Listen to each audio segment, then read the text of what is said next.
Hello and welcome back to If History Had Read It.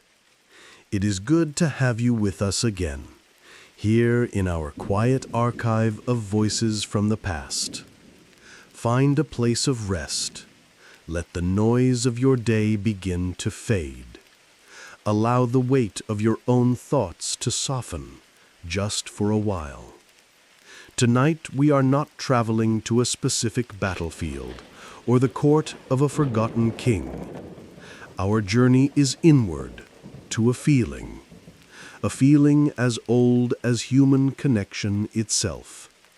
It is the quiet, electric hum of anticipation before a first meeting, the carefully rehearsed greeting that falters on the tongue, the shared, awkward silence that feels as vast as a desert. We are exploring the universal trial of the first date, an anxiety that echoes through the ages. If these journeys into the past bring you a measure of calm or a moment of peace, we would be grateful if you considered liking this video and subscribing to the channel. Your support allows us to continue searching for these stories and to share them with you. Now, let the world outside recede. Our exploration tonight will take us across nearly 2,000 years, guided by this single, persistent human experience. We will listen to 4 stories of courtship, 4 moments of profound vulnerability, captured in the amber of history. We will begin in the heart of the Roman Empire, where a marriage is a contract, but a first meeting is still a trial of nerves. Then we will travel to the perfumed gardens of medieval Persia, where love is a poem, and a single word can mean everything or nothing. From there, we cross into the glittering ballrooms of Regency England, where a dance is a conversation, and a social misstep can be devastating. And finally, we will land in the bright, optimistic world of 1950s America, where a simple milkshake at a soda shop carries the weight of 1,000 unspoken rules. These are not tales of grand romance, but of the quiet, relatable terror of making a first impression. 4 souls, separated by centuries, all asking the same silent question: what do I say next? Let us begin our journey in a place that saw itself as the center of the known world. Imagine the city of Rome in the year of our Lord 100, during the reign of the Emperor Trajan. This is not the Rome of tumultuous civil wars or decadent, unstable rulers that so often captures the historical imagination. This is Rome at its zenith, a sprawling metropolis enjoying a period of profound peace, stability, and unprecedented prosperity.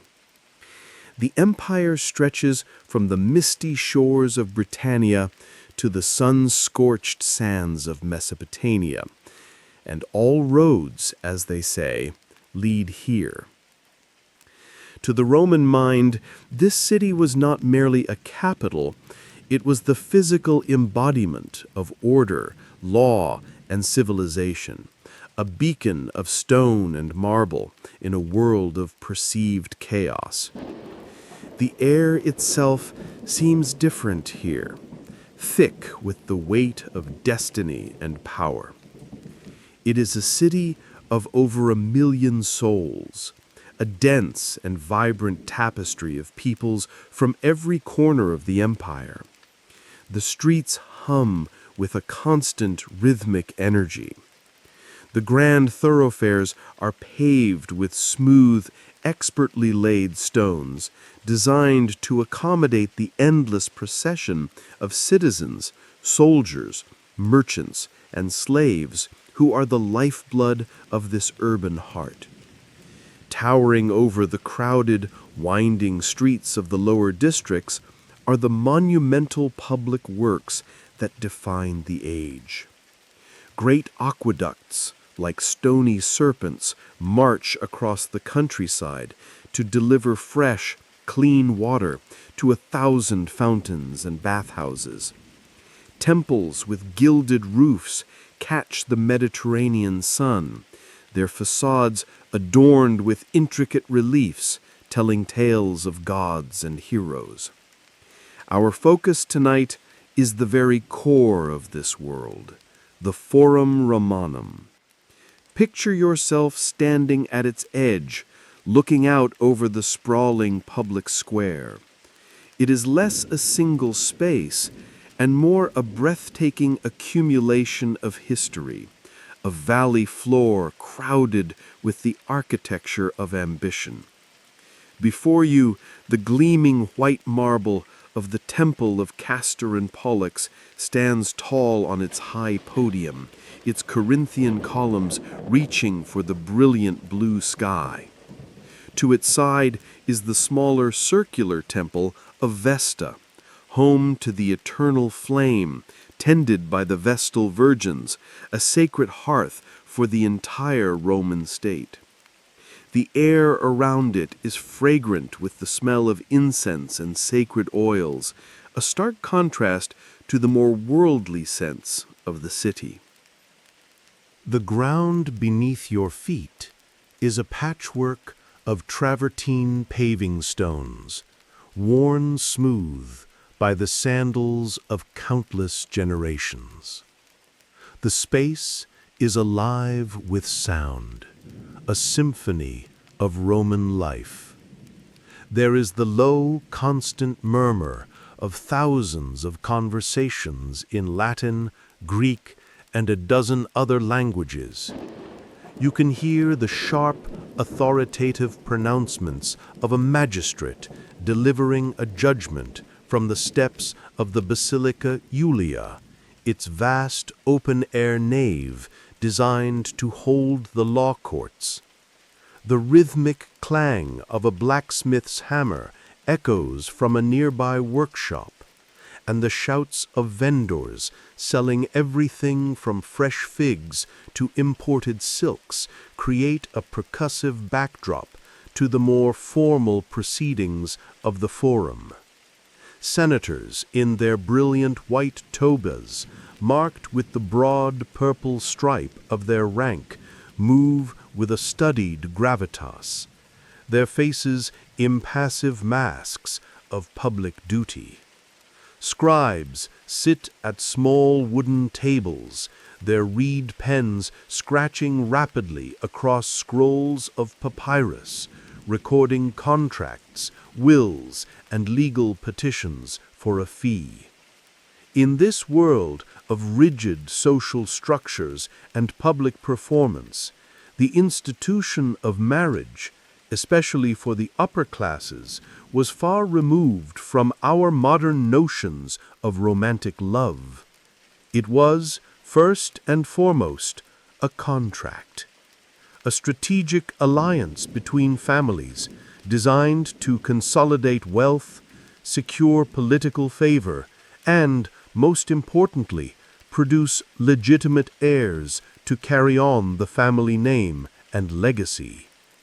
The key legal and social principle was patria potestas, the absolute power of the father over his household. A father had the right to arrange the marriages of his children, and his decision was law. The feelings of the prospective bride and groom were, at best, a secondary consideration, and at worst, entirely irrelevant to the transaction. A respectable Roman woman, a matrona, was expected to embody the virtues of modesty, fidelity, and domestic diligence. Her life was largely private, centered on the management of the domus, the family home. While she might wield considerable influence within that sphere, her public identity was almost entirely defined by her father and, later, her husband. The courtship process, as we might call it, was therefore not a period of getting to know one another, but a series of formal, highly controlled rituals. And it is in the midst of this grand, overwhelming, and deeply impersonal public stage that we find our first narrator. Her name is Livia. She is 17 years old. Today is the day she will meet, for the first time, the man her father has chosen to be her husband.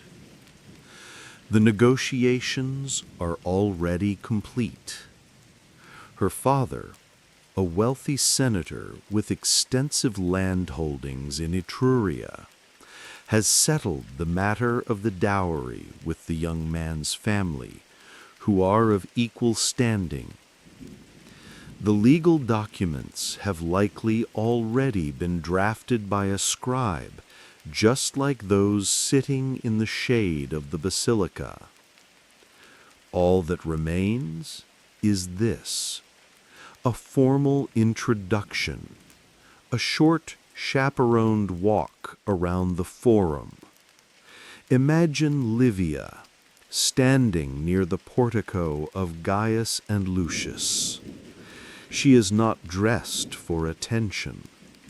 She wears a simple, floor-length stola of fine, cream-colored wool, a garment that signifies her status as a respectable citizen.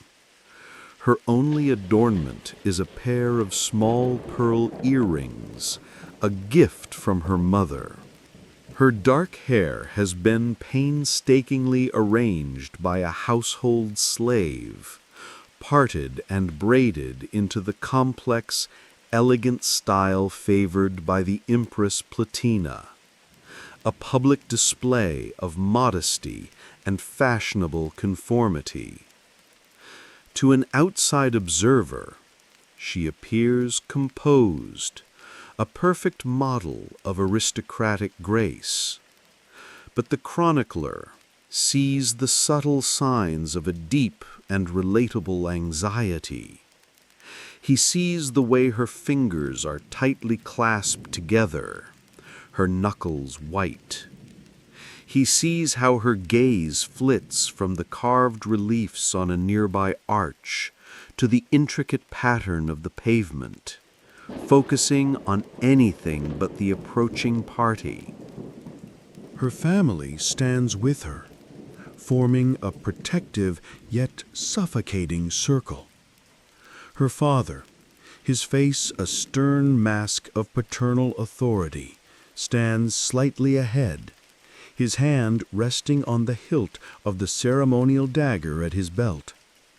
Her mother is beside her, a silent presence, perhaps offering a fleeting, reassuring touch to Livia's arm, a small act of maternal sympathy in a world governed by paternal decree. They are waiting, and then they see them, the other family. The groom's father, a man of similar age and bearing to her own, approaches with a formal, practiced smile. And beside him is the young man himself, Gaius Valerius. He is tall and appears strong, his face serious. He is, by all accounts, a suitable match. He has served his first tour in the legions, and his family's influence is on the rise. He is a good investment. He is a stranger. The fathers exchange formal greetings, their voices projecting a confidence and ease that feels a world away from the silent tension humming between their children. The mothers nod politely to one another. And then the moment arrives. Livia is guided forward. She must now walk with Gaius, a few paces ahead of their watchful families, in a slow, deliberate circuit around the heart of the Roman world. It is a performance for their parents, for society, and for the hundreds of strangers whose eyes might idly fall upon them. It is a first date conducted under the unblinking gaze of gods and senators. And as she takes her first step, a universe of questions, hopes, and fears swirls within her. Our first post tonight comes from this young woman, Livia, as she stands on the precipice of a life she did not choose, facing a man she does not know. The door to my room is closed. The sound of the house is muffled now.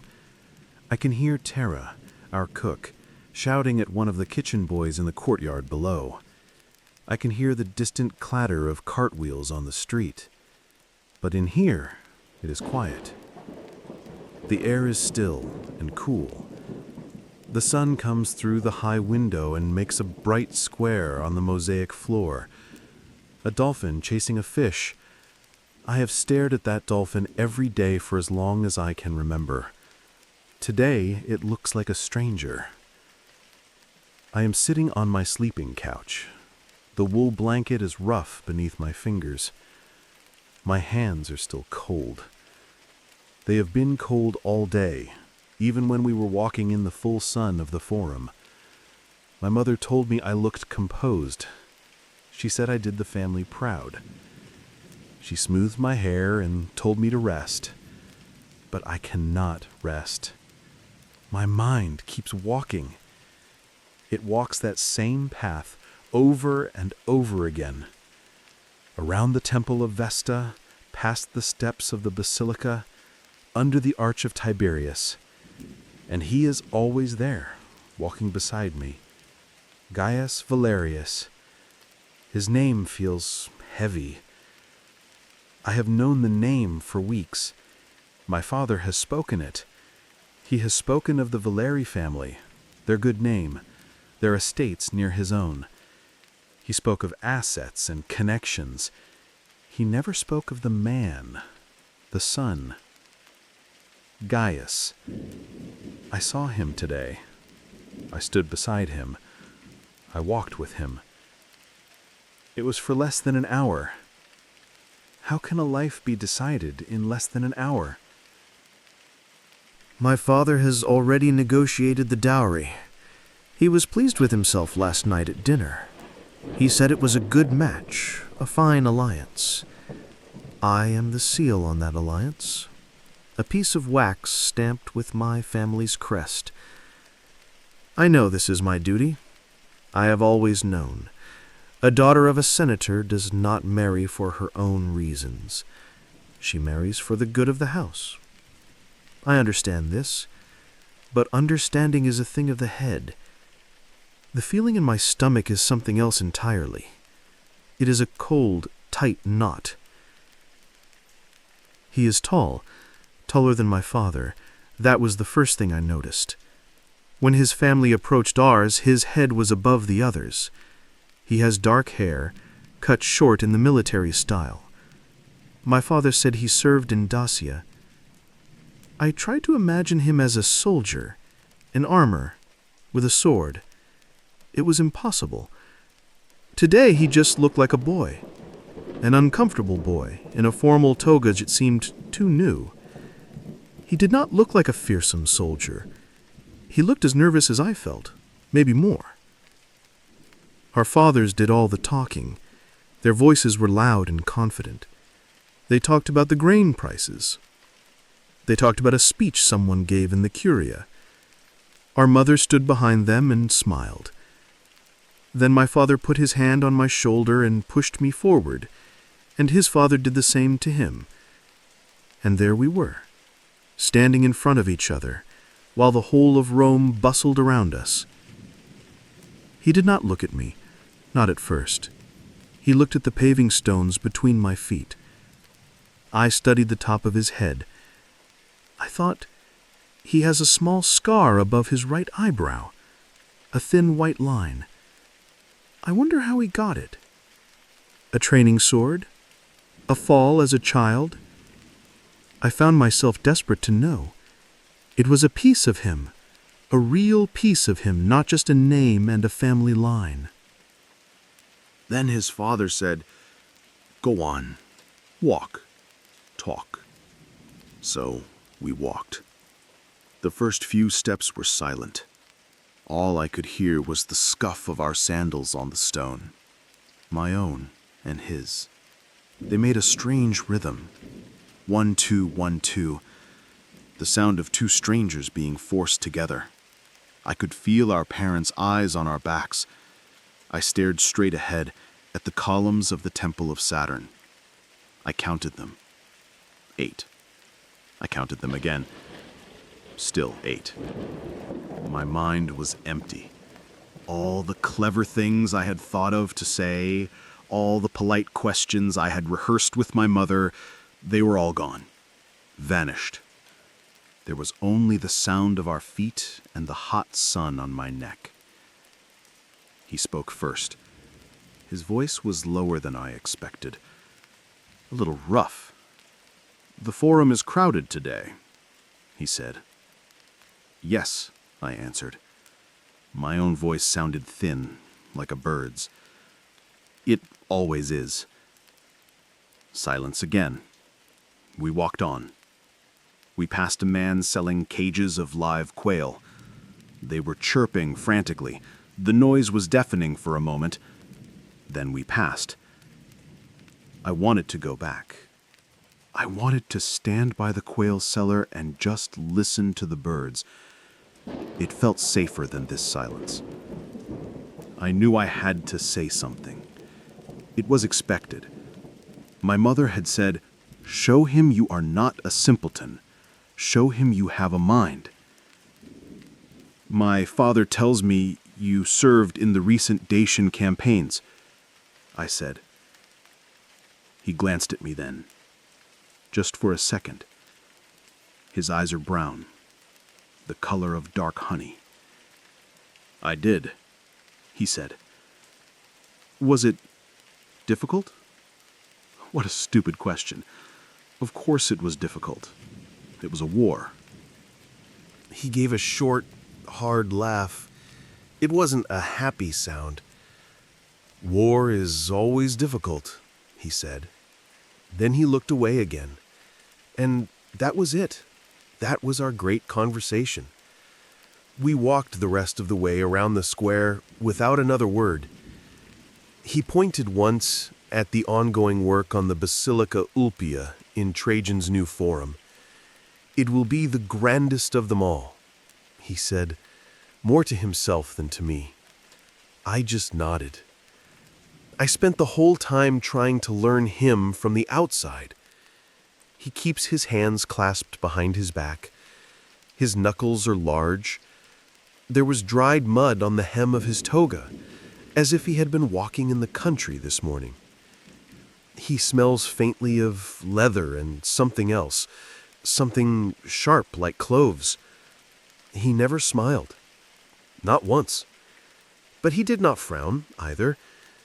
His face was just blank. A stone tablet waiting to be written on. And I am supposed to know from this what my life will be. Will he be kind? Will he have a temper? Does he like to read? Does he hate the sound of music? Will he be angry if I spend too much on spices for the kitchen? Will he want many sons? Will he talk to me at dinner? Or will we sit in a silence like this one for the next 30 years in a house that is ours but not a home? My friend Cornelia married last year. Her husband is a praetor. He is much older than her. She told me once when we were alone that he is not cruel. He simply does not notice she is there. She said the loneliness is a physical weight. It sits on her chest and makes it hard to breathe. I saw her at the public baths last week. She looked tired. Her eyes were empty. I do not want my eyes to become empty. I looked at him, at Gaius, as we were walking back toward our parents. I tried to see into him. I tried to see past the nervous boy and the decorated soldier and the son of a good family. I tried to see the husband, the father of my children, the man who will be the master of my world. I saw nothing, only a stranger, a handsome stranger, I suppose, but a stranger all the same. When we stopped, his father clapped him on the back and said, "Well done, son." Well done for what? For walking? For breathing? My mother gave me a small, secret nod of approval. Approval for my silence? For my obedience? He finally looked at me then, as his family was turning to leave. He met my eyes for a real moment, and I saw something in them. It wasn't warmth. It wasn't affection. It was fear. I think he was just as scared as I was, and for some reason that is the most terrifying thought of all, that we are just two frightened children being pushed together by our fathers and told to build a life. How are you supposed to know if you can spend a life with someone after one awkward walk around a temple? You are not. You are supposed to hope. You are supposed to pray to Juno and Vesta that he is a good man, that he will be gentle, that he will learn to like you, that the silence between you might, one day, be filled with something other than duty. I am still sitting here. The square of light on the floor has moved. It is touching the painted border of vines and grapes on the wall now. Soon, my father will call for me. He will tell me the union is confirmed. He will tell me the wedding date.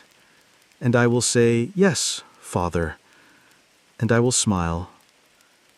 But inside, I will still be standing in the forum, next to a tall stranger, listening to the sound of our footsteps, and wondering what will become of me. And so the post ends, leaving Livia suspended in the quiet of her room. A single square of sunlight, her only companion, as it creeps across the wall. Her voice, reaching us across 2 millennia, is not one of rebellion against her culture, but of profound and anxious conformity to it. She does not question the system of arranged marriage itself. That would be as alien to her as questioning the rising of the sun. Instead, she is grappling with a far more personal and timeless dilemma: how to build a life on a foundation of absolute uncertainty. Her account reveals the immense pressure placed upon individuals within such a rigid social framework. The transaction was one of land, status, and dynastic security, conducted by the patriarchs of the 2 families with the cool calculus of seasoned merchants. Yet Livia's experience reminds us that no contract can ever fully legislate the private, emotional landscape of the 2 people at its center. Her focus was not on the dowry or the political advantages of the match. Her focus was on the small, human details: a scar above an eye, the sound of a voice, the shared, unnerving expression of fear she recognized in the man who was to be her husband. This was her attempt to scry the future, to read the omens, not in the flight of birds or the entrails of an animal, but in the micro-expressions of a stranger. In that brief, formal walk through the heart of the Roman Empire, surrounded by the monumental symbols of power and permanence, Livia was engaged in a desperate search for something fragile and small. She was looking for a premonition of kindness, a guarantee against cruelty, a hint that the silence of their shared future might one day be a comfortable one, rather than the empty, echoing silence of loneliness. Her question, "How are you supposed to know?" is the resonant core of her story. It is the quiet cry of a soul navigating a deeply impersonal process with deeply personal stakes. She, like Gaius, was a product of her world, performing the role assigned to her. But beneath the stoic performance, the universal human heart was beating, anxious and afraid.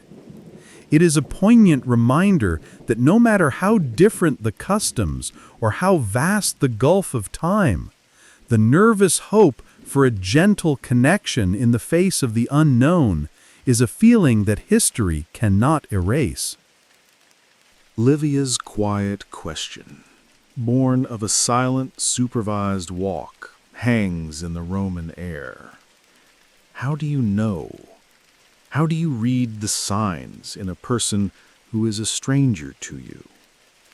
Her anxiety was forged in physical proximity, in the terrifying closeness of a person whose inner world was a closed and foreign country. It was the fear of what was left unsaid in a shared space. But what if that space could not be shared? What if the courtship was not a walk, but a void? What if the first impression had to be made not through a nervous glance or a shared silence, but through the delicate and treacherous medium of words alone, sent across a divide that could not be physically crossed?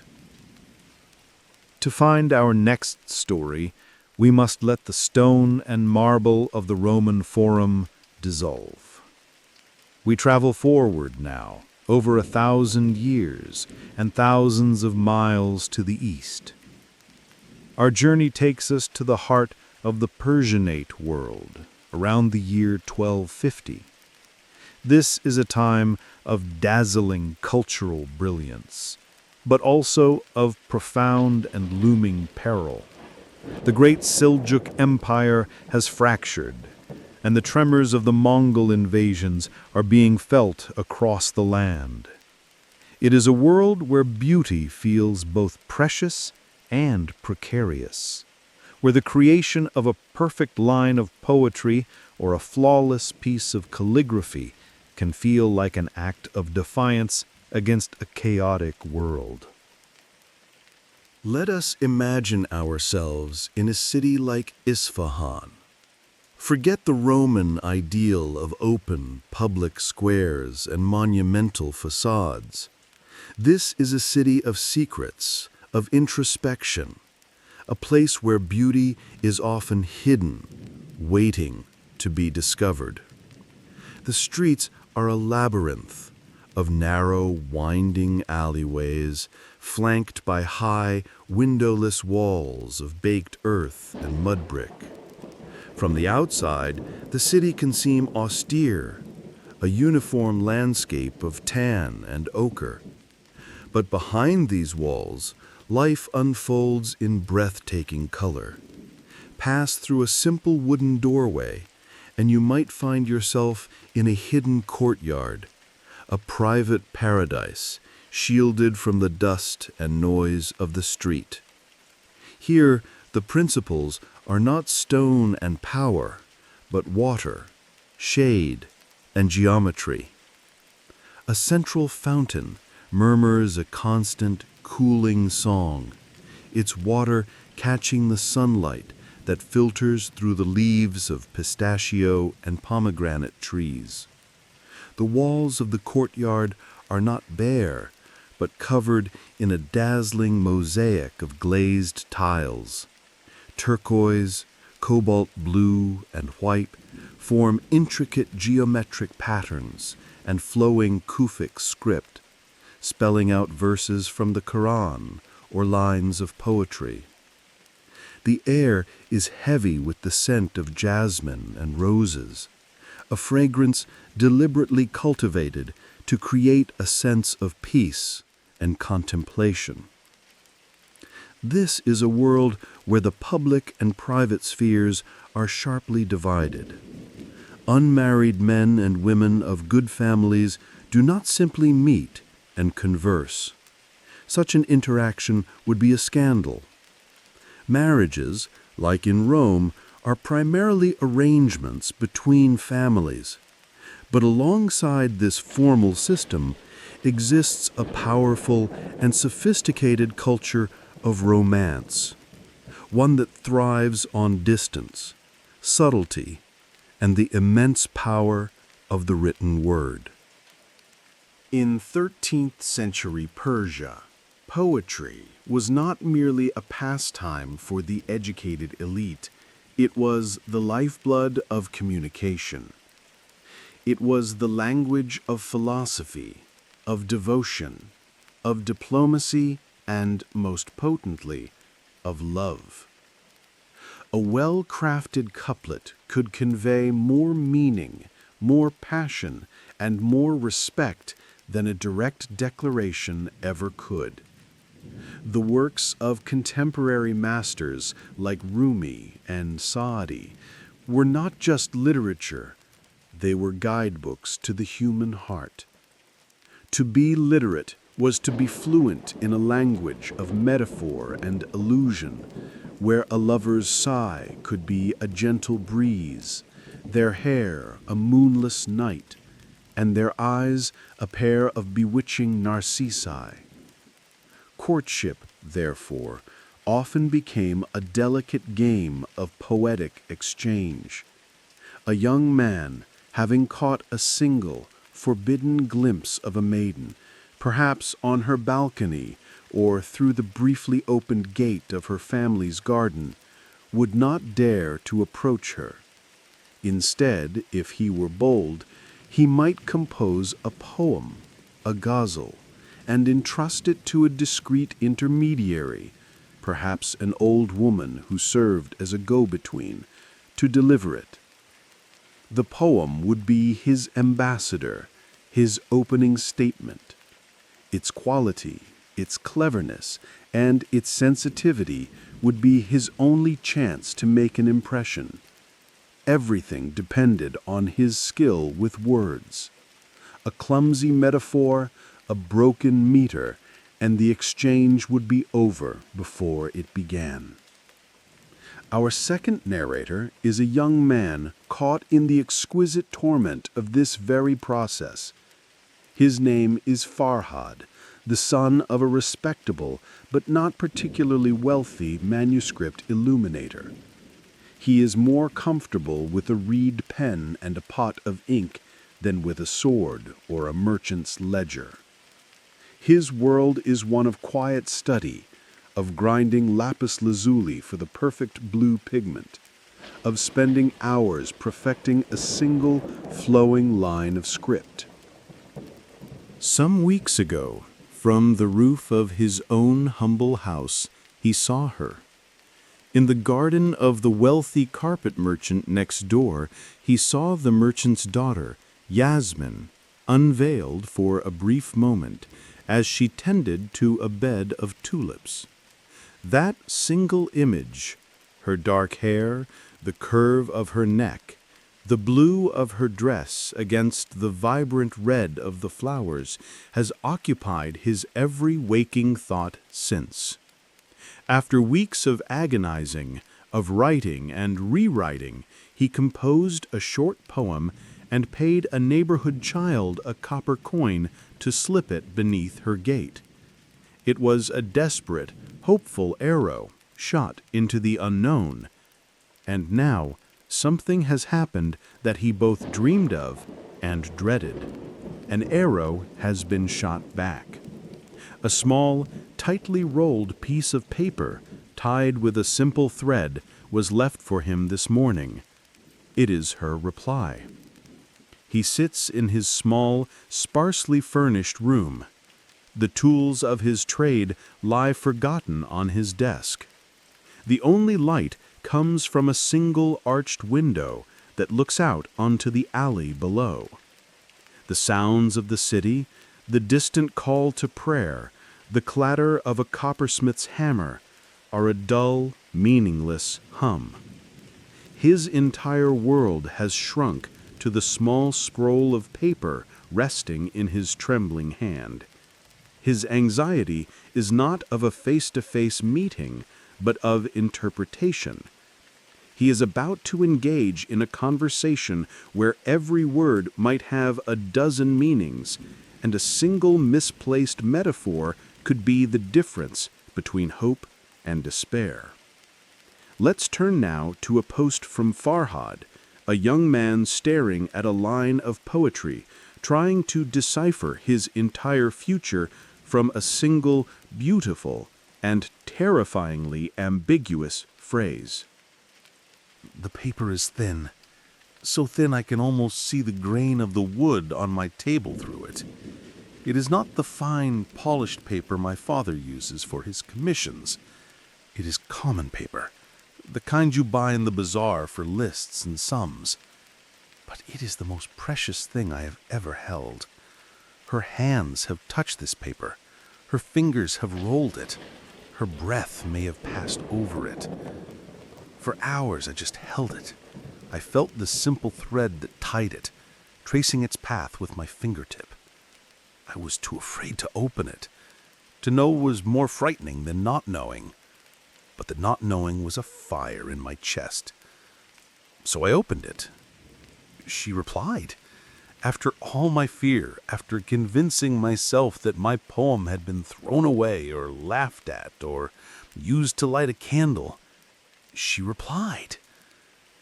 When I first saw the script, my heart soared. It felt like I had leapt from the roof myself and discovered I could fly. The writing is delicate, a woman's hand. The lines are graceful like a willow branch. She has been well taught. And there, at the bottom, just one line. One line in response to my soul, which I had unfolded for her over 10 couplets. I read it once, then twice, then 100 times. The flight is over. I have fallen back to earth, and I do not know if I have landed in a garden or a desert. The line says, "Your profession of love is like a summer cloud." A summer cloud. My own poem lies on the table next to her reply. I have reread it until the ink is blurred in my mind. I was so proud of it. I compared her eyes to the twin stars of the Farkadon, which guide lost travelers.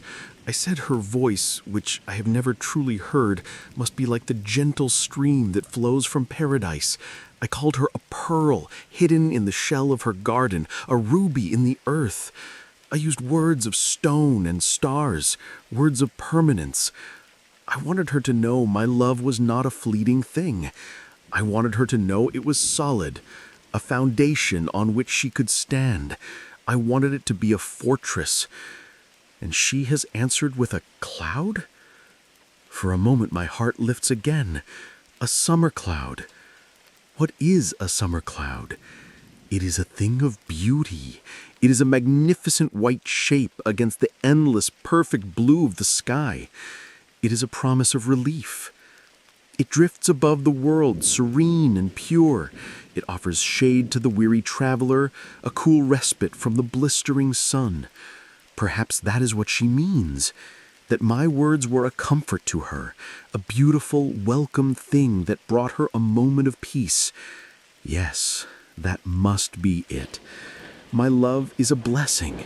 It is a noble, beautiful thing floating high above the dirt and noise of the city.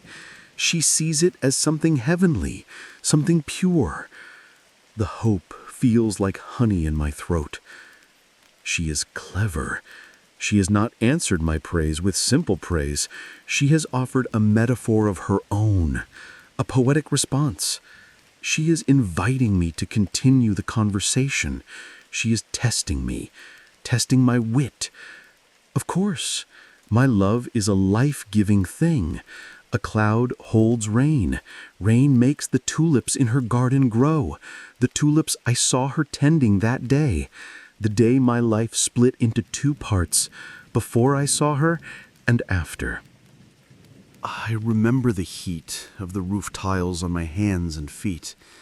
I had gone up to check a loose tile, and I glanced over the wall. And there she was. The world stopped. The noise of the bazaar faded to nothing. There was only the green of the leaves, the impossible red of the tulips, and the deep blue of her dress.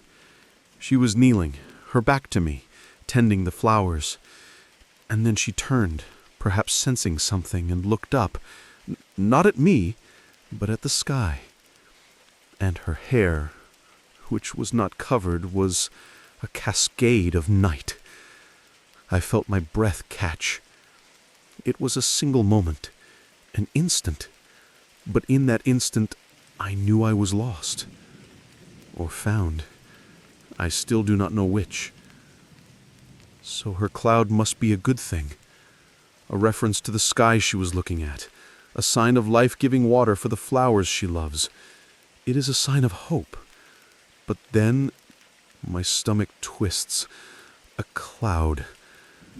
What else is a cloud? It is fleeting. It is there one moment, a glorious mountain in the sky, and the next, the wind has torn it to shreds and it has vanished as if it never existed. Is that what she thinks of my love? That it is a momentary spectacle? Something that will just disappear? That I am a boy with a passing fancy and my grand words are as substantial as vapor? The thought is a physical pain. It is as if she has seen straight through me and found nothing there. And a cloud is insubstantial. It has no form. It is a mist. You cannot hold it. You cannot build with it. I offered her a fortress, and she has called it a fog. Is she mocking me? Is she saying my grand words are just that? Words. Empty air? It would be a cruel jest. A very clever, very polite, and very cruel way of dismissing me entirely. I get up and pace my small room, 2 steps one way, 2 steps the other. I stare at my father's work on his desk. He is illuminating a copy of the Shahnameh for a wealthy patron. The page he is working on shows the hero Rostam. Every line is perfect. The gold leaf is applied with a breath hair brush. It is solid. It will last 500 years. It is a thing of substance. This is what my family does. We make things that last. And I have offered this girl a cloud. Or she thinks I have. My mind spirals. The summer cloud blocks the sun. Is my love an annoyance? A shadow that has fallen over her peaceful garden? Something she wishes the wind would simply blow away? The honey in my throat has turned to ash. I have been staring at this line for hours. The light from the window has shifted. The sounds from the street have changed. The afternoon call to prayer has come and gone. And I am still here, a prisoner of 11 words. What am I to do? If I write back with another joyful poem, assuming she meant the beautiful cloud and she truly meant the fleeting one, I will look like the greatest fool in Isfahan, a preening idiot who cannot take a hint.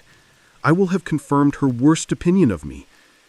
But if I write a somber poem, a sad reply, lamenting her view of my love as temporary, and she actually meant it as a compliment, then I will seem weak, melancholy, unworthy of her wit. I will have failed her test. I will have shown myself to be a man who sees only the shadow and never the light. This is a razor's edge. One step in either direction, and I fall. The silence of the Roman boy, Livia's potential husband, seems a blessing now. At least his silence could be blamed on nerves. My words, my next words, will be judged as a measure of my soul. She compared my love to a summer cloud. Beautiful and life-giving, or temporary and meaningless?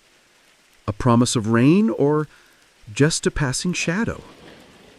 I have read that line so many times, the ink seems to be dissolving into the paper. It is no longer a message. It is a riddle, a torture. And I, Farhad, son of a man who deals in certainty, am completely and utterly lost in it. And there we leave Farhad, pacing his small room, a captive held hostage by a single, elegant line of script. His post, a frantic chronicle of hope and doubt, illustrates a form of courtship anxiety that is the polar opposite of Livia's, yet born from the very same human vulnerability. Where Livia's trial was one of suffocating physical presence and the fear of a shared silence, Farhad's is a torment of distance and the treacherous ambiguity of the written word. He is not being watched by chaperones, but he is being judged by an unseen reader, and the stakes feel just as high.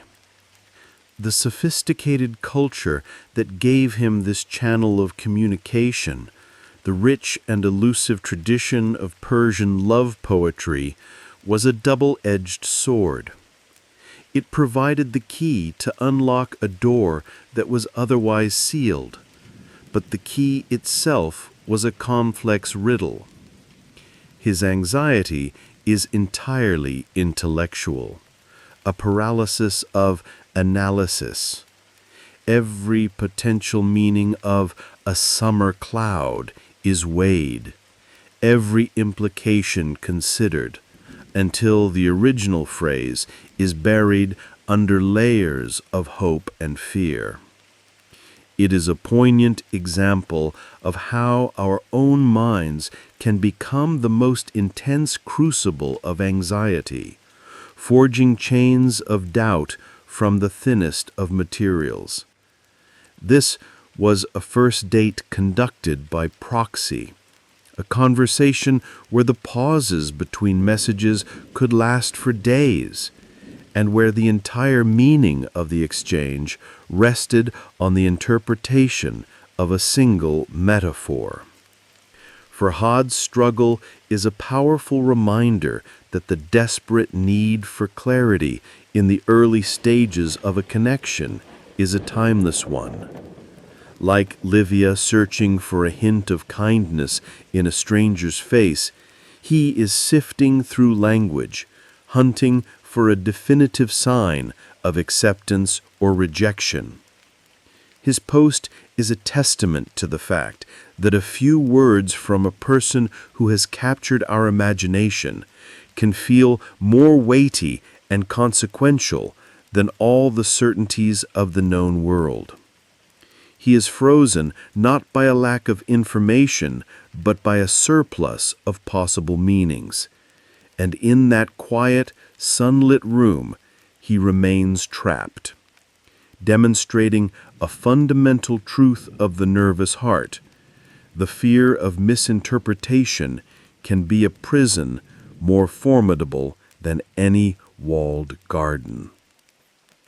We leave Farhad in his prison of prose, tormented by the ghost of a meaning he cannot grasp.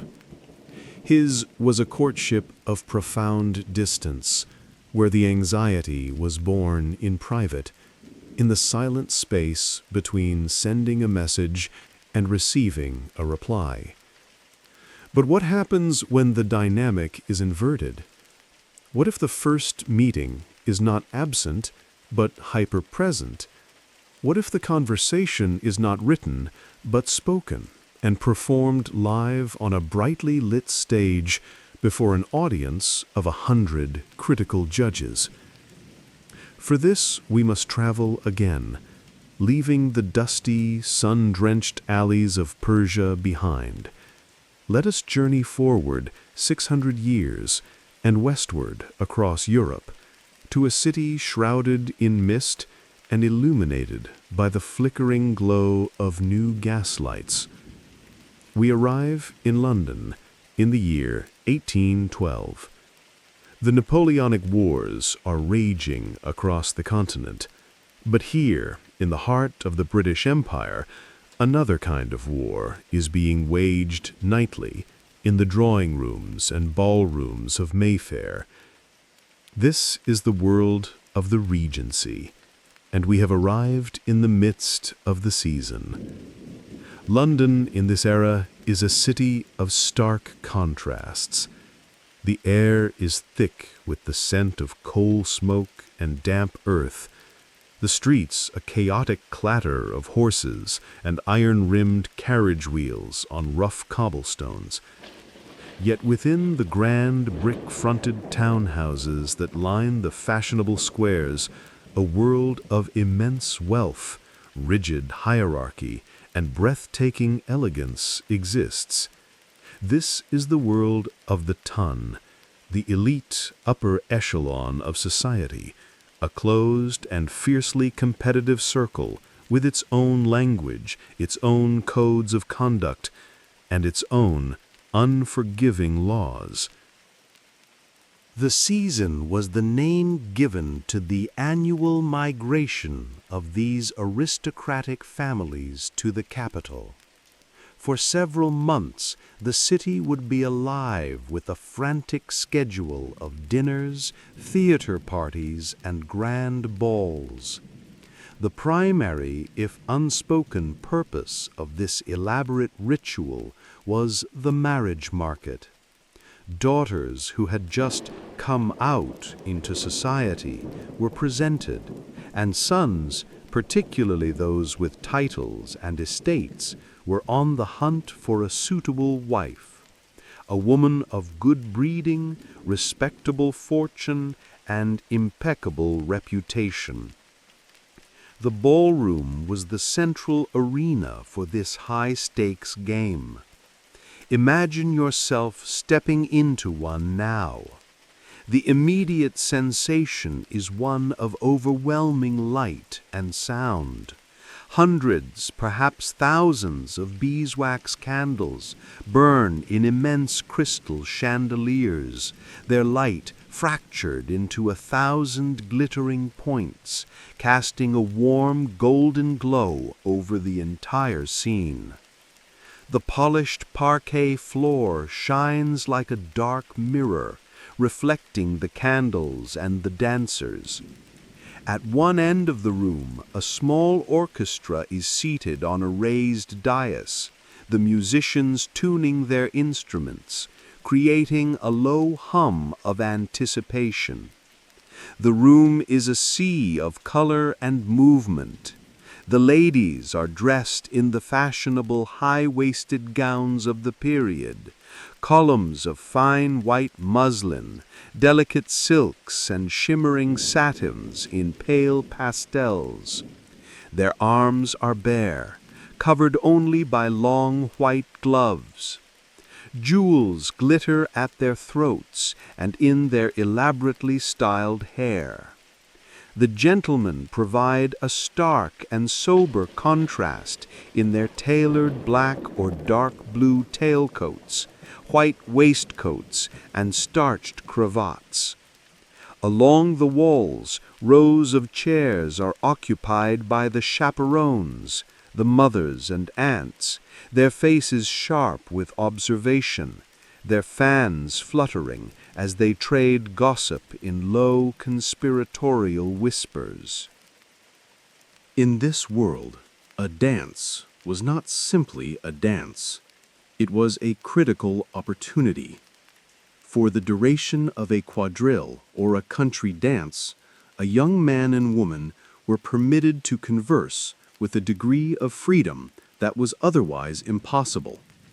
But this conversation was a performance.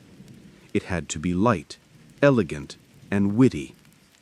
A clumsy comment, a lapse into an overly serious topic, or, worst of all, An awkward silence could be disastrous. A young lady's success or failure during her first season could be determined by her conduct on the dance floor. A reputation for being a graceful dancer and a charming conversationalist could secure her a brilliant match. A reputation for being dull or awkward could see her relegated to the sad ranks of the wallflowers. It is into this glittering, merciless world that we find our third narrator, Miss Eleanor Ainsworth. This is her very first ball. She is 17, fresh from the countryside, and utterly petrified. She has spent the last hour seated beside her mother, her hands clammy, her smile fixed, watching the swirling kaleidoscope of dancers with a feeling of detached terror. She has managed to survive one dance with a stammering but harmless young officer.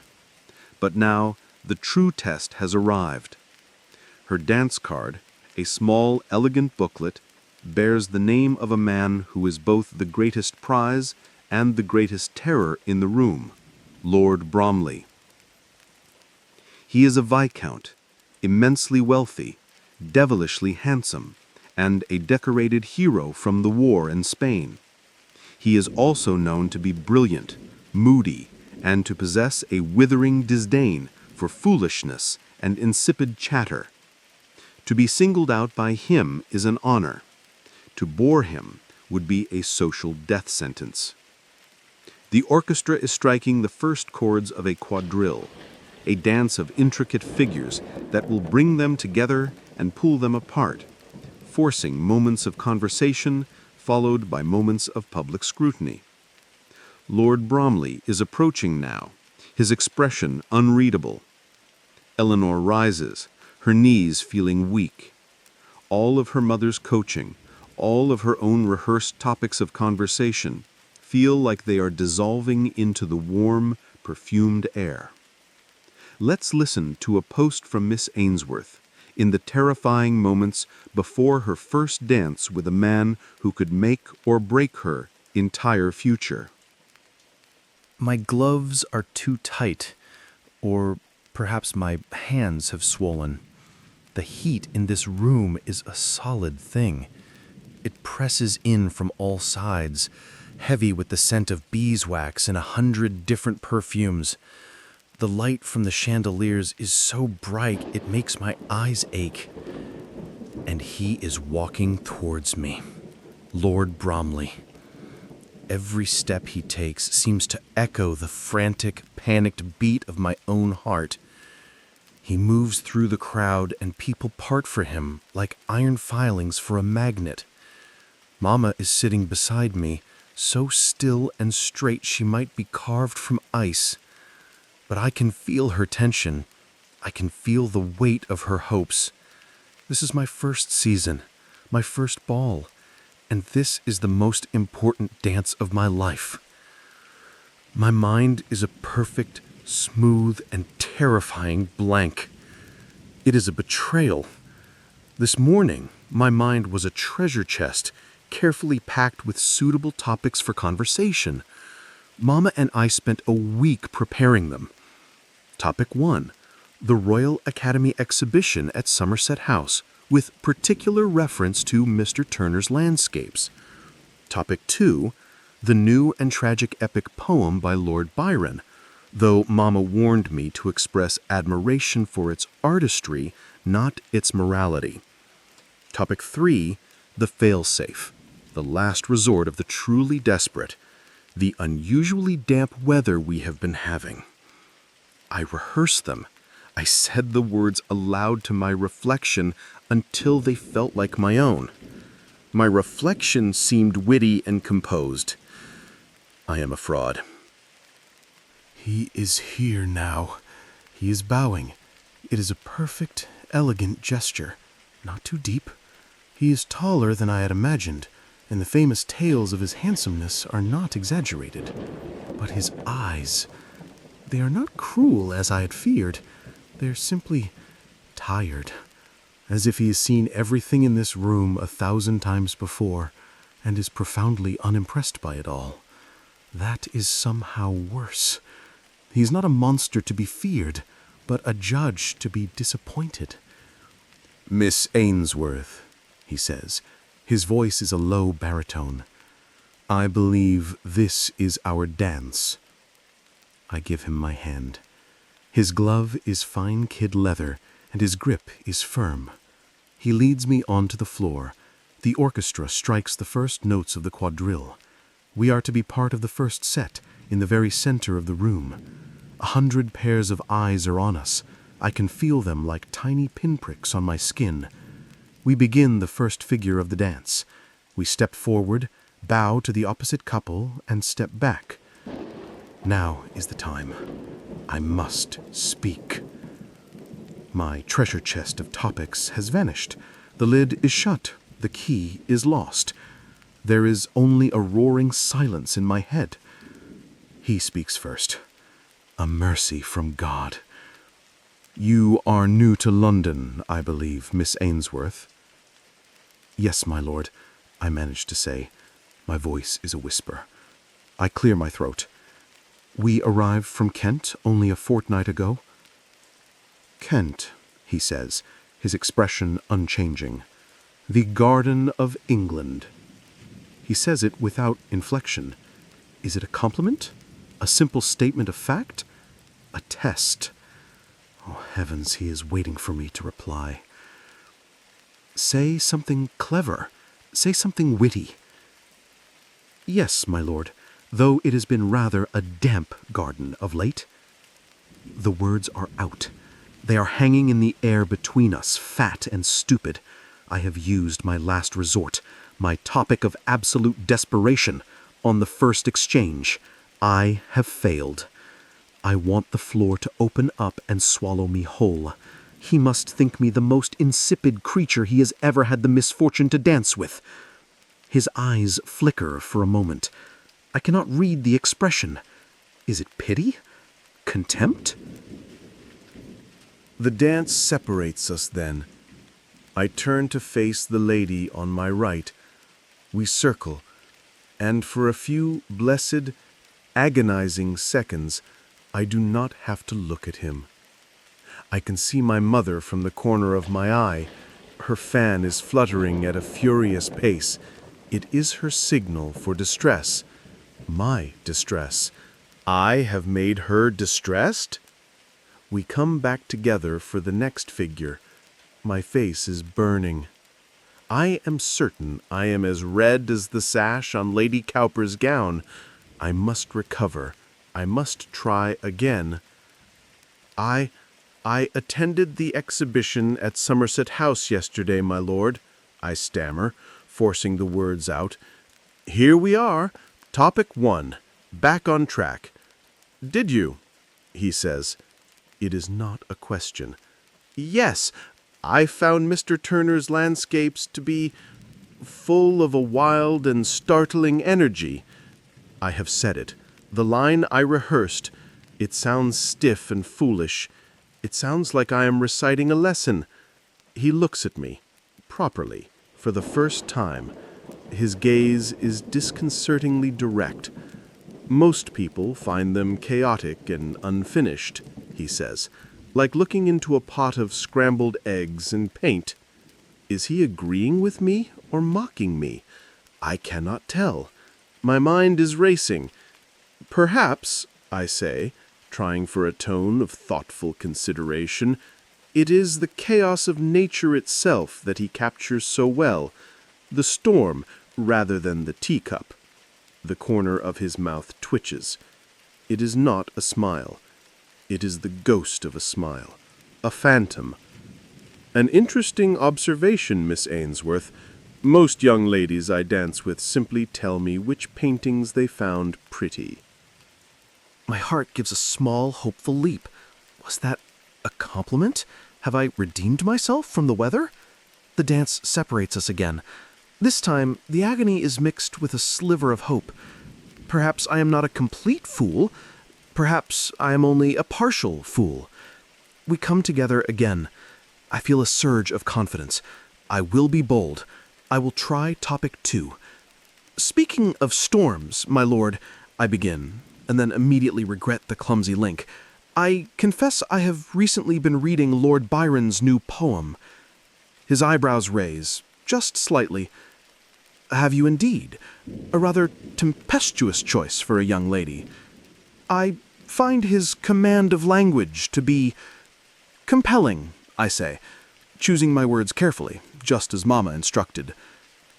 Compelling, he repeats, drawing the word out, a diplomatic term for breathtakingly scandalous. Tell me, Miss Ainsworth, do you find his heroes compelling? His brooding, morally ambiguous pirates and adventurers? He's looking at me with an unnerving intensity. This is not the light, frothy conversation I was prepared for. This is a real conversation, and I have no script for it. My mind is blank again, but this time it is a different kind of blankness. It is the white of a fresh page, not the emptiness of a forgotten lesson. What do I say? The truth? That I find the heroes thrilling and romantic in a way that the stammering young men I have met are not? Mama would faint. I find, my lord, I say slowly, my heart pounding, that a man who is not afraid of the darkness is often more interesting than one who has never left the drawing room. The music swells for the final figure of the dance. He takes my hand. For a moment, his grip tightens almost imperceptibly. He says nothing. The silence stretches, but it is a different kind of silence now. It is not an awkward void, but a space filled with something I cannot name. Consideration, perhaps. The dance ends. The final chord hangs in the air. He bows, and I curtsy, my limbs feeling shaky. "Thank you for the dance, Miss Ainsworth," he says, his voice once again a perfect formal mask. He escorts me back to my mother's side, bows once more to us both, and melts back into the crowd. I sink into my chair, my body trembling with relief and a strange exhaustion. It is over. "Well?" Mama whispers, her fan finally still. "What did you speak of?" I look at her, and I open my mouth to answer, but I don't know what to say. We spoke of the weather and paintings and poetry, but what did we truly speak of? Did I please him? Did I bore him? Did I sound like a fool? Or did I, for one brief, terrifying moment, sound like myself? The twitch of his mouth, the look in his eye, the pressure of his hand, what did it all mean? I have no idea. I have just survived the most important 5 minutes of my life, and I have absolutely no idea if I have passed the test or failed spectacularly. And so Miss Ainsworth is returned to her mother's side, her brief, terrifying performance complete. The great dance is over, but the frantic post-mortem in her own mind has just begun. Her account, breathless with the anxiety of the moment, presents us with yet another facet of the first date, the trial as a live public examination, where Livia feared silence and Farhad feared misinterpretation. Eleanor feared the catastrophic failure of a live conversation, where there are no edits and no second chances. The Regency ballroom was a stage, and for a young woman at her first ball, the stakes were immense. Her carefully prepared topics were her script, a fragile defense against the terror of an empty moment. The true crisis of her dance with Lord Bromley arrived not when she stumbled, but when he deliberately pushed her beyond her rehearsed lines. By asking for her real opinion, by challenging the polite, prefabricated pleasantries he had no doubt heard 1,000 times, He forced her into a moment of genuine, unscripted thought. It was in that moment of profound panic, when her preparation failed her, that a flicker of authentic connection became possible. Her hesitant, truthful answer was a greater risk than any of her rehearsed lines, and in his subtle, unreadable reaction, she found a new and more complex kind of anxiety. The fear of being thought a fool was replaced by the dizzying uncertainty of being found interesting. Her experience forms a perfect bridge between our previous stories. Like Livia, she was judged on her physical presence and comportment. Like Farhad, she is now left to obsessively decode an ambiguous message. Her summer cloud is not a line of poetry, but the phantom of a smile, the brief, firm pressure of a hand, the particular tone of a single word. These are the tiny, intangible clues she will now replay in her mind, searching for a definitive meaning that they may not possess. Her story is a vivid illustration of the tension between the polished artifice that society demands and the frightening, vulnerable authenticity that a real connection requires. We leave Miss Ainsworth in the glittering ballroom, her mind alight with the terrifying and exhilarating task of deciphering the signals of a moody viscount. Her world was one of ancient titles, inherited wealth, and social rituals codified over centuries. Her anxiety was the fear of failing a performance before a select and powerful audience. For our final story, let us ask what happens when we strip all of that away. What happens when the dowries, the chaperones, the titles, and the formal presentations vanish?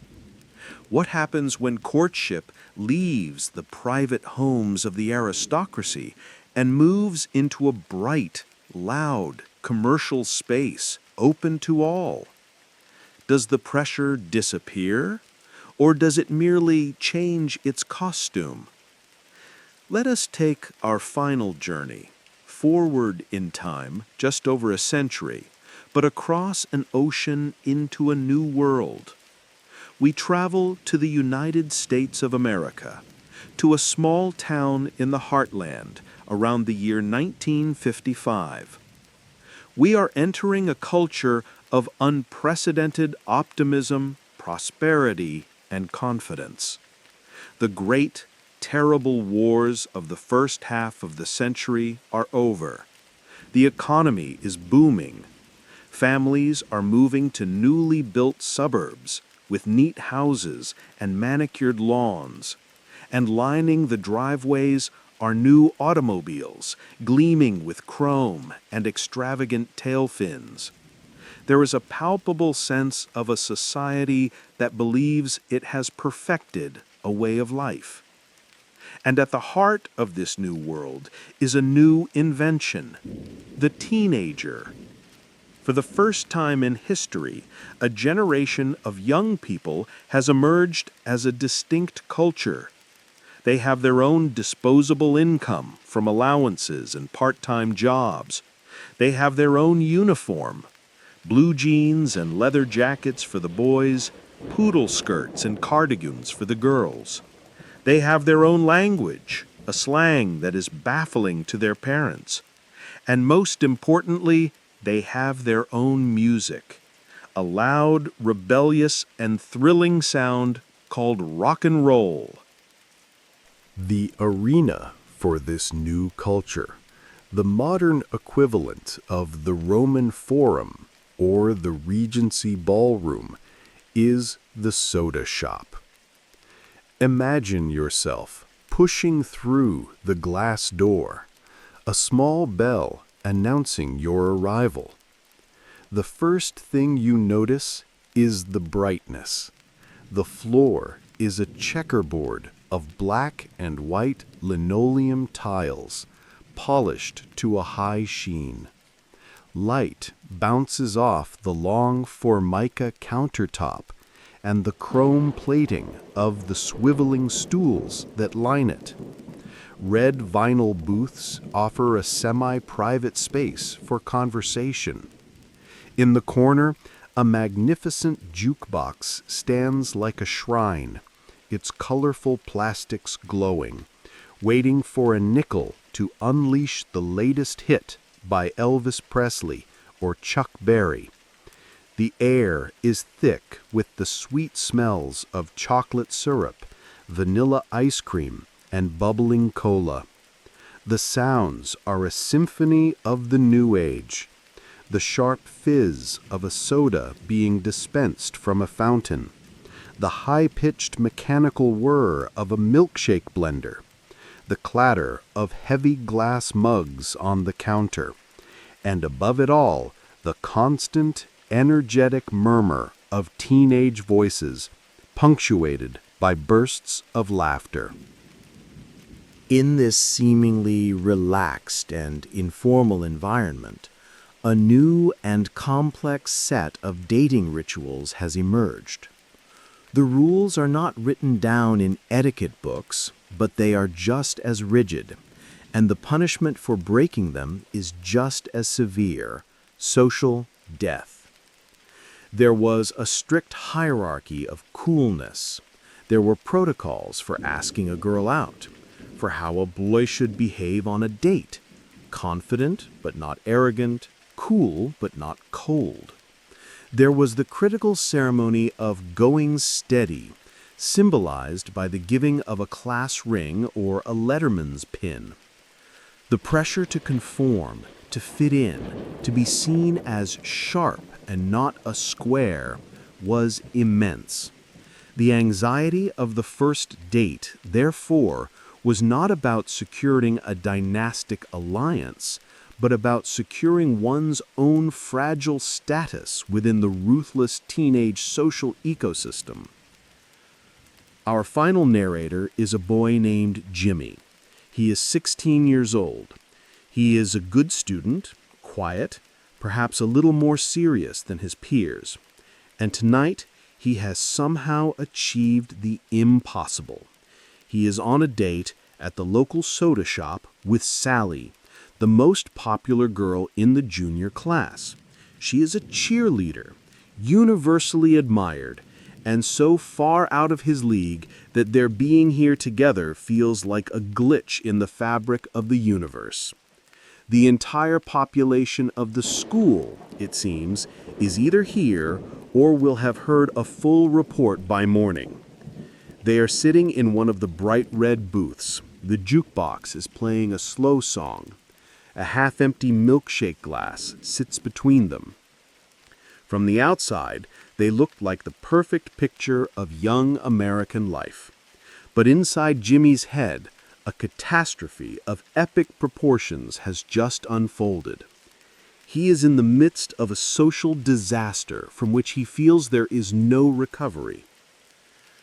Let's turn to the final post of our evening, from a young man named Jimmy, as he replays the most mortifying moments of the date that was supposed to be the best night of his life. The jukebox is playing Heartbreak Hotel. It's a slow one, a real drag. I'm sitting here in the booth, but Sally's already gone. Her glass is still on the table. It has a little bit of her strawberry milkshake left in the bottom. My chocolate one is gone. Most of it is on my jeans. They're still damp and cold. It's a good thing it's dark out. Nobody on the walk home could see the giant brown stain.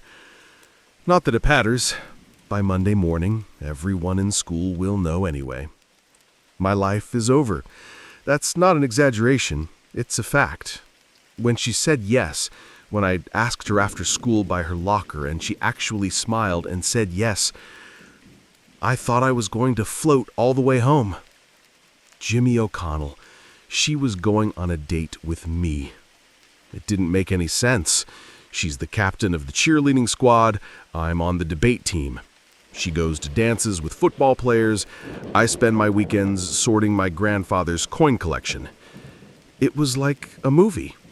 The quiet, nerdy guy gets a date with the queen of the school. I figured this was it. This was my chance to prove I wasn't just me. I could be someone else, someone cool. I spent an hour on my hair, an entire hour trying to get the wave in the front just right. I must have used half a jar of Brylcreem. I put on my best shirt. I even polished my shoes. When I picked her up, she looked like Sally Peterson. Perfect. I thought my heart was going to hammer its way right out of my chest. The first disaster happened before we even ordered. The waitress came over, a high school senior named Betty. She smiled at me, and I tried to say something smooth like, "Evening, Betty. We'll have 2 milkshakes." But my voice decided to take a vacation. It came out like, "Evening," a high-pitched squeak like a mouse being stepped on. I cleared my throat and tried again, and the second half came out in a low rumble. I sounded like a badly tuned radio. Sally pretended not to notice. Betty just smirked and walked away. I wanted to crawl under the table. Strike 1. Then came the milkshakes. They looked great. Tall glasses, cold and sweating, with the metal mixing cups next to them for the extra. We were talking, or she was talking, about the upcoming pep rally. I was mostly just nodding and trying to think of something intelligent to say. I was so nervous. My hands were shaking. I went to grab a napkin. I don't know how it happened. My elbow just went. It hit the base of my glass. Time seemed to slow down. I saw the tall glass tilt, wobble for a second on its base, and then it was falling. A brown tidal wave of chocolate ice cream, milk, and syrup went flying across the table. It splashed everywhere, all over the red vinyl seat, all over the floor. A few drops even landed on the sleeve of her pink cardigan. Her pink cardigan! I had spilled a milkshake on Sally Peterson. Oh gosh, I'm so sorry. I'm so sorry. I started grabbing fistfuls of napkins, mopping uselessly at the spreading brown puddle. My face was on fire. I could feel every eye in the whole place on us. A couple of guys from the football team were in a booth behind us, and I could hear them snickering. Betty came over with a rag and a sigh that said, "Of course it was you." Sally was dabbing at her sleeve with a napkin, saying, "It's fine, Jimmy, really, it's nothing." But it wasn't nothing. It was everything.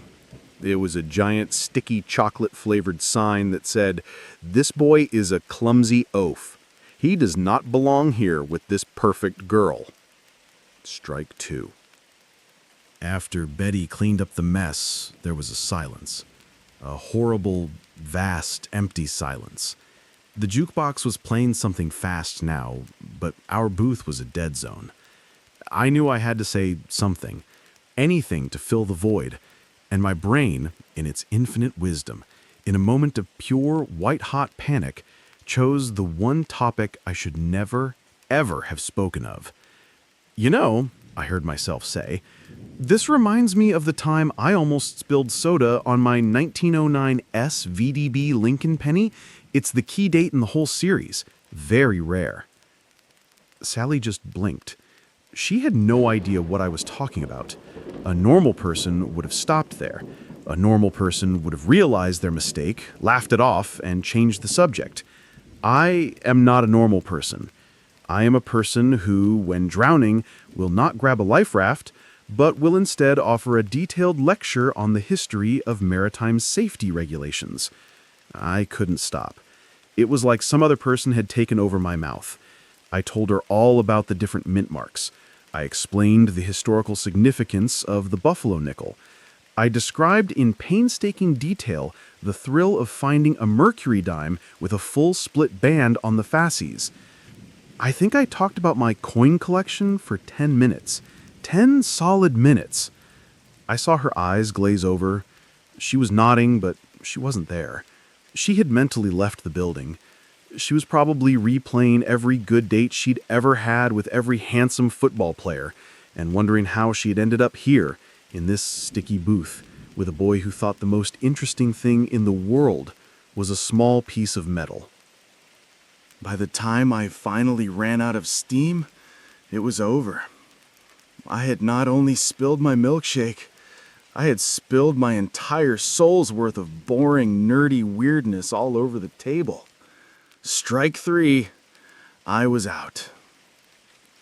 The walk to her house was quiet. I tried to ask about the pep rally again, but the conversation was dead. At her door, under the porch light, I said, "I had a really nice time." It was the biggest lie I have ever told. She just gave me a small, sad smile. The kind of smile you give a puppy that's just run into a glass door.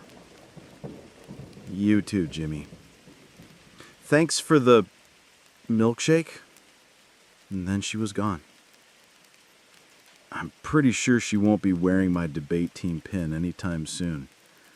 Or ever. I had one shot, one night to be cool. And I blew it. I knocked it over, talked it to death, and squeaked it away. My movie turned out to be a tragedy, and the whole school had a front row seat. And with the closing of a screen door on a quiet suburban street, Jimmy's story of social catastrophe concludes. His heartfelt post is a perfect distillation of our theme, brought into the bright, unforgiving light of a more familiar modern age. His anxiety, while dressed in the costume of the 1950s, is perhaps the most recognizable of all. Unlike Livia, Eleanor, or even Farhad, Jimmy was not navigating a world with a formal script. There were no chaperones to guide his conduct, no established figures of a dance to structure his conversation, no poetic tradition to provide a framework for his feelings.